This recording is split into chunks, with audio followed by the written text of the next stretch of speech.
Differences of the sexes, gender perception differences. The battle of the sexes need not exist when we understand each other better.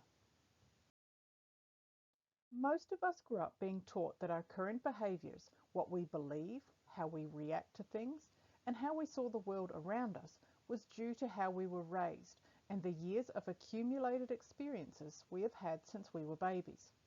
This is what we believed moulded and formed us. During my early adult years, I learnt that babies could hear and respond to what went on for their mother while they were still in utero, and this added to the reasoning behind why we were all different, even as siblings. This is what we always knew as the nature versus nurture debate.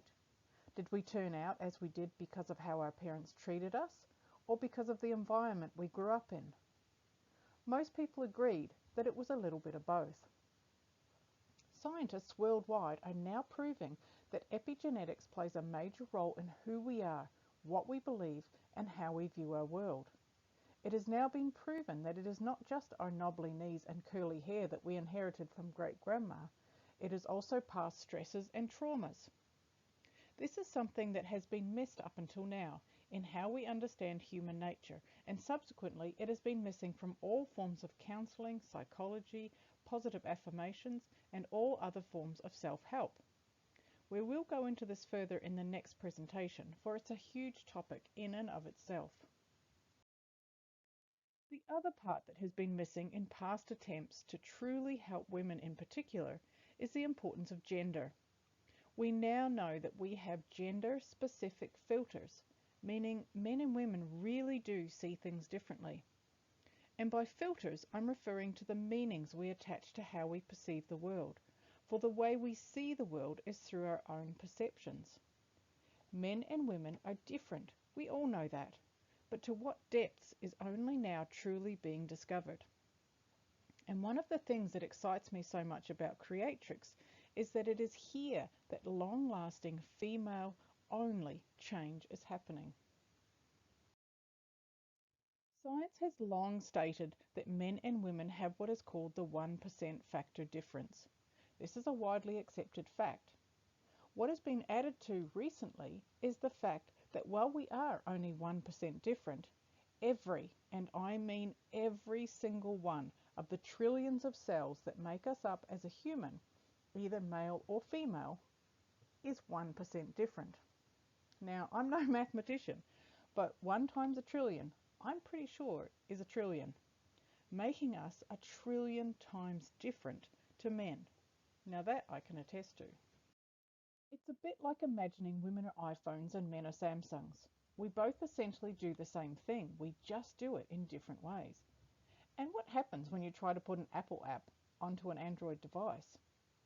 It just doesn't work, does it? It's the same when it comes to changing our beliefs and how we perceive the world. Everything in the world of mental health, counselling, psychology, etc. that has been out there to help men and women in the past has been created by men. Now that's not good or bad, it just is. Because 100 or so years ago, when psychology, hypnosis, NLP, timeline therapy, they were all coming to be, only men were allowed in medicine and science. Nowadays, there's plenty of brilliant female scientists, though they are still mostly being trained by men in the method of men. And men like to measure things. Counseling, NLP, psychology, they are all effective to a certain level. However, they have been proven over the years to not be able to provide that deep, long-lasting change that we as women are looking for and need. It's partly because of our gender differences and how we perceive things that hasn't been taken into consideration in these older ways of helping. So to explain what I mean by our different filters, we first need to look at what a filter is. When an event happens in your life, you perceive it through 2 sets of lenses or filters. The first set is the same for both genders. Both men and women see the situation and filter it through the same set of filters. Now this first filter is the meaning we give to an event, and it's based on a few of the same things. One is our values, what's important to us. So someone who values family will apply a different meaning to an event to someone who doesn't value family. The meaning we give also depends on our memories, our experiences that we've had throughout our lives, and our language, that is, the words we use. Another filter that affects both men and women is our beliefs, what we believe is good and what is bad, what is right and what is wrong according to our beliefs. Little side note here, as beliefs are a really interesting thing because they're actually all man-made. At some point in time, someone decided this is the way things are going to be, and they got a bunch of other people to agree with them. That's it. For every belief out there, someone out there has the exact polar opposite belief, and they will both have evidence to support their beliefs. So who's to say one is right and one is wrong? And yet we will defend our beliefs fiercely. This is how wars start and how friendships turn sour.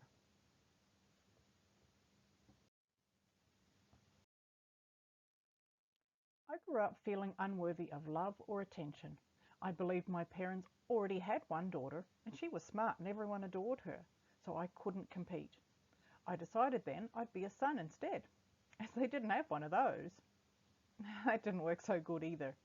I was terribly shy and desperate to be loved, so I changed who I was to suit every new situation. This was a tough way to live, but I didn't believe there was anything I could do about it, as this is how I saw my life through my filters, even though I didn't know it. I'm not saying that's how others saw me, and this isn't about blame. It is just stating how I saw myself. I wasn't even aware of my filters or epigenetics at play. So even though I got help from a large variety of areas like online teachings, positive affirmations, mirror work, counselors and psychologists, I still continued to believe I was unworthy and dumb. It didn't matter how many times I or someone else told me this wasn't true. Due to my unconscious beliefs driving my life and the filters I looked through, I continued to see the evidence to say this was true. This is one of the things that had been missing for me and for many, many women throughout time and still to this day. The fact that we are different to men has been known for eons. We just didn't understand fully how different. Now, the second set of filters, the ones that are specific to our gender, is just one of the many differences, and it's what I want to go into today. Men are naturally in peripheral. Now, you might be thinking, well, who cares? And if so, please stick with me and I'll explain the relevance to you in obtaining this knowledge. It's scientific fact that men have more of the M ganglion retina cells in their eyes, and these cells mean that men are naturally in a state of peripheral. In the days of hunting for survival, they needed to be able to use their peripheral to see if a lion was going to jump out and attack them. This focus is to do with them having more grey matter in their brains. This is also why men are more spatially aware. Have you ever seen a guy riding a motorbike in traffic? Have you seen how he zips in and out of the cars with such apparent ease? Now, of course, there are amazing women motorcyclists out there who can do this too. I'm not saying it's only men who can do this. What I'm talking about is the differences between men and women. And when I speak of this, I'm talking of 6 out of 7 men and 4 out of 5 women, because there is always exceptions. I used to play this game with my son when he was little called Lego Batman, and part of the game was driving through Gotham City, and he'd always say to me, Mum, come to City Hall or somewhere, and I'd always say, I don't know where that is. Because I was so focused on what was right in front of me, I had no idea what was happening around me. I was just trying to stay on the road and not get car sick while playing with him. But he would always know exactly where I was, and he could always guide me to where I needed to go. I never knew how he could. The way men's brains perceive things will also depend on what else is going on in their day and how stressed they are. Men's brains work on one topic at a time, and if they are focused on something, they will be unable to see or hear anything else.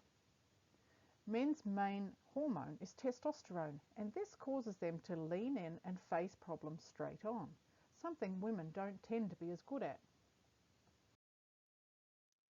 Women have more of the P ganglion retina cells, which are focus specific.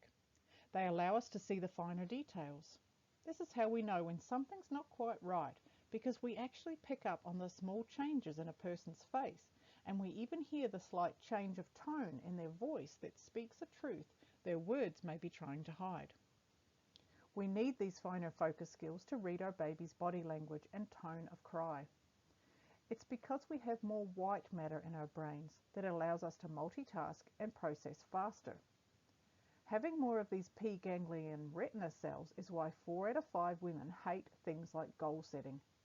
When you tell a woman to focus on a goal, because she's already so naturally focused, she gets even more focused, and that just causes more stress because she can't see anything else. I'm seeing a lot of this outworking in women as we as a world deal with the changes required in COVID-19, and I really hope that something I share will help. We have also inherited ingrained gender trauma, and this is part of what the science of epigenetics is discovering. It's proving that we are inheriting past stresses and traumas through our DNA. And if you think about what has happened to women through thousands and thousands of years, there is a massive amount of trauma for our genes to pick from. Now you might be thinking, well, nothing bad ever happened in my life, or my mum's, nor in her mum's, so why am I like I am? Why am I so afraid, anxious, angry, scared of silly things, depressed, etc.? Well, epigenetics is now proving that we can inherit traumas from up to 14 generations ago. If we do some basic maths and we work on a generation being about 30 years, then we can be inheriting past traumas from the 1600s onwards. And even the most basic study of history shows that women have been ill-treated, raped as a weapon of war, taken as sexual slaves, used as chattels, bought and sold, beheaded and burnt to death in front of their families and villages for minor infractions. For example, in Europe, 9 million women were killed over a 300-year period just for being a woman and being thought to be a witch because they used herbs to heal, and when taking to the local weighing stations, they weighed in light, and that could be enough to decide your fate. Can you imagine the trauma of being a child watching your mother, your grandmother, or your neighbor being burnt alive at a stake because someone claimed she was a witch? Is it any wonder we have this inexplicable fear of being seen, feeling not good enough, unworthy, a fear of standing out, or nervous around certain people? My mother's in her 70s. She lives in the same small town she's lived for the past 30 odd years. She knows all her neighbours, is very active in her community, and is well liked and cared for. Yet recently she decided she needed to have a bushy tree cut down in her front yard because she felt unsafe. She was suddenly concerned that someone could be hiding behind it and may jump out and attack her. My mother grew up on a very small island, had a very sheltered life. She was never threatened or physically hurt by anyone, nor was her mother. So where did this fear come from? This is not her belief, from her own experiences. A more general example is many people are scared of mice. Now, logically, we know that mice can't actually hurt us. When they get into your house, they smell, they're destructive, they make a mess. Agreed. But unless you are completely unconscious and unable to feel a mouse gnawing on you, they really can't harm us. So this fear is not realistic. But take a trip down history lane, and most of us know of the Black Plague and the belief that it was spread by fleas on mice and rats. There are estimates that 25 to 200 million people died because of the Black Plague in the 8 years it rampaged across Europe. Can you imagine the fear running through people when they saw a rat or mouse during those times? Can you also imagine how many women were pregnant during this time? What did each of those mothers unintentionally pass to their unborn offspring that still impacts generations now? It meant potentially death for you and your loved ones. Now that is a fear that is worth jumping on the table for and squealing about, don't you agree? We are seen as the weaker sex because physically it's a reality. As I said, rape was and is used as a weapon of war. There's more domestic violence against women. It's not just what happened to us while we were growing up. We have completely different filters purely because of our gender. So if you think about when a guy and a girl go out on their first date, he might be thinking something like, oh, I hope she likes me. She may be thinking, I hope he doesn't rape or murder me. Now, that might be an extreme thought process and not like that for everyone, but for more than you may realise, because there is a safety element for women, and it doesn't have to be because something bad has happened to her before. It is already pre-programmed into her gender. Add to all of this, we're also inferential, which means we put meaning where there is none. Men are not. They're literal. For an example, if a guy is sitting on the couch with his mates and he says something like, hey, it's hot, eh? His mate will probably agree with him and they'll carry on with whatever they were doing. If there was a girl there, depending on where she is in her hormonal cycle and how she is feeling in that moment, she may interpret it as, oh, he must want me to turn the fan on or open a window or do something to make it cooler.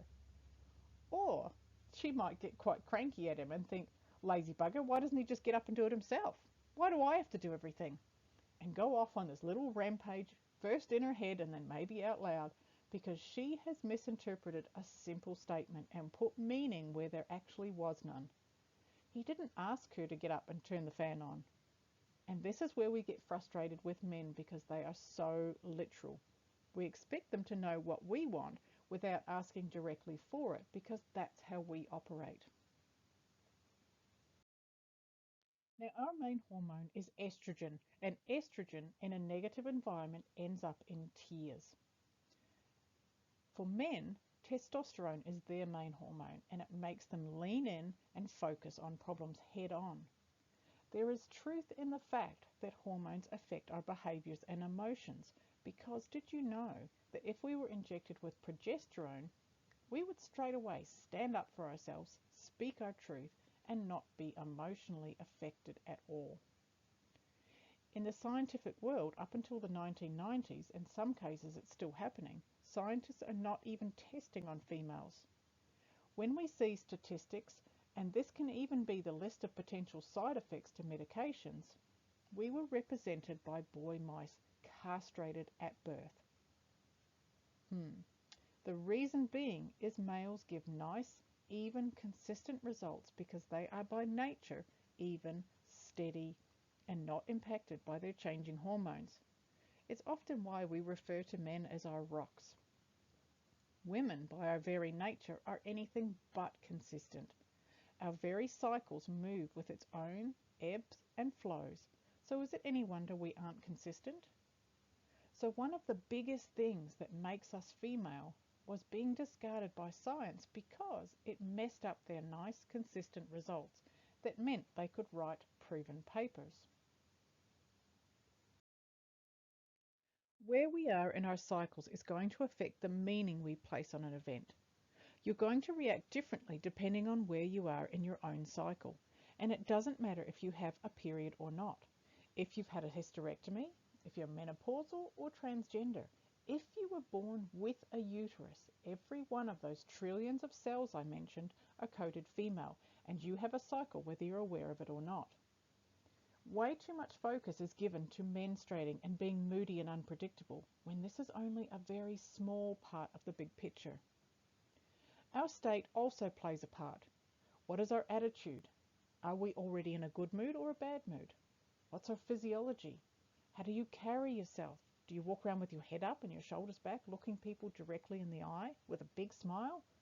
Or are you hunched over, looking at the ground, arms crossed and avoiding eye contact? All of this results in our behavior. Now, this is an expanded explanation of what occurs. In reality, the time it takes from the event happening to us reacting or responding is a split second, and our unconscious programs drive all of this. Remember, we place meaning to the event based on our filters, our values, our beliefs, our memories, plus our gender filters and epigenetics, how we are biologically different, and our hormones. These filters determine our thoughts, which invoke our feelings and result in our behavior. And if you think about it, we tend to unconsciously bypass the part where we assign meaning and we jump straight to the part about thoughts and feelings. Remember the man and the temperature example? How much time passed between him saying he was cold and you being offended? I'm guessing an unmeasurably small amount of time. Here's another example. Let's say you've moved to a new town and you want to meet new people. You're excited because you were hurt by other people in the past and lonely in your last town, and you're ready for a new set of friends.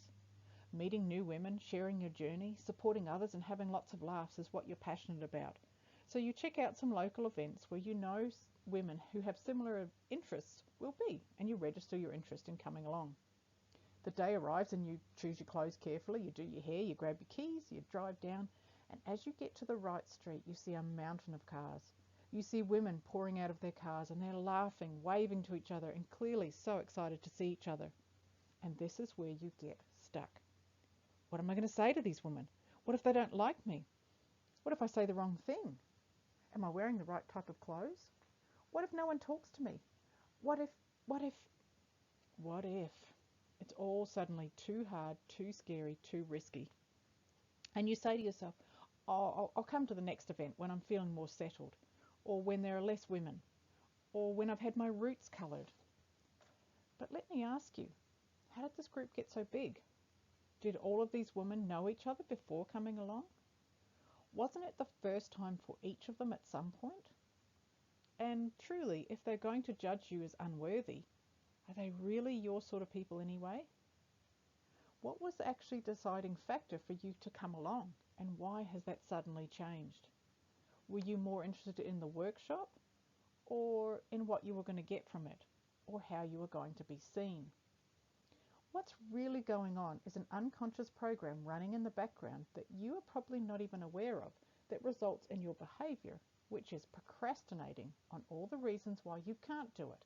And they're probably really good excuses, and you can justify every single one of them. Because remember, this is how the unconscious mind works. Its job is to move you away from pain and towards pleasure. And if the pain in this situation is the underlying fear of being rejected, which by the way is huge for most women, along with feeling like you're not good enough, criticized, judged, and feeling like a fraud, your unconscious mind will come up with reasons why you cannot attend this event. More often than not, it's moving you away from the less painful option, because no amount of desire is going to matter if it means putting yourself in a situation that your unconscious mind deems as painful. Then weeks, months, maybe even years go by, and you're still missing out on friendships, and you're still stuck where you were, except now, on top of everything else, you feel like a failure. Of course, you can force yourself to do things, feel the fear and do it anyway. And that strategy does work for about 1 out of 5 women, but it takes an enormous amount of willpower. I have personally done this at times and it can work, but it takes a huge amount of energy. Now, if you think about someone that you see as a role model in the way they do life, someone who's doing exactly what you want to be doing, what do you think they must believe about themselves, about life, about friendships, about themselves that would be different to what you believe?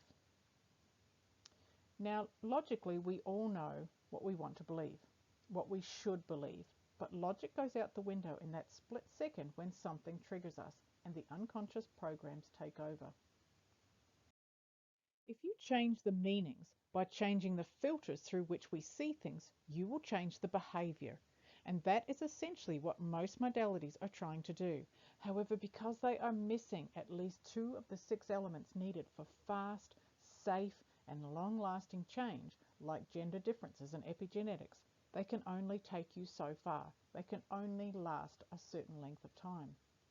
For this fast, profound, long-lasting change in women, we need something that takes into account all of who we are. Something that is designed specifically for how we work and also takes into account all our filters and epigenetics. And that's exactly what Creatrix does. Creatrix changes your perception. I've had several Creatrix breakthroughs over things that negatively impacted me and held me back my whole life. It didn't change who I was. It allowed me to see things differently, and it has allowed me to grow rapidly in my self-confidence and allowed my true personality wings to grow and fly. Creatrix supports you to change your beliefs, your focus, your values, your thoughts, your language, and all of these things in just one go. And it replaces them with new knowledge, your knowledge. Because it comes from within you, it actually raises your emotional intelligence. And because it is gender specific and designed according to the science of epigenetics, it's fast, it's safe, and it's long lasting. Positive change really is possible, and it can last.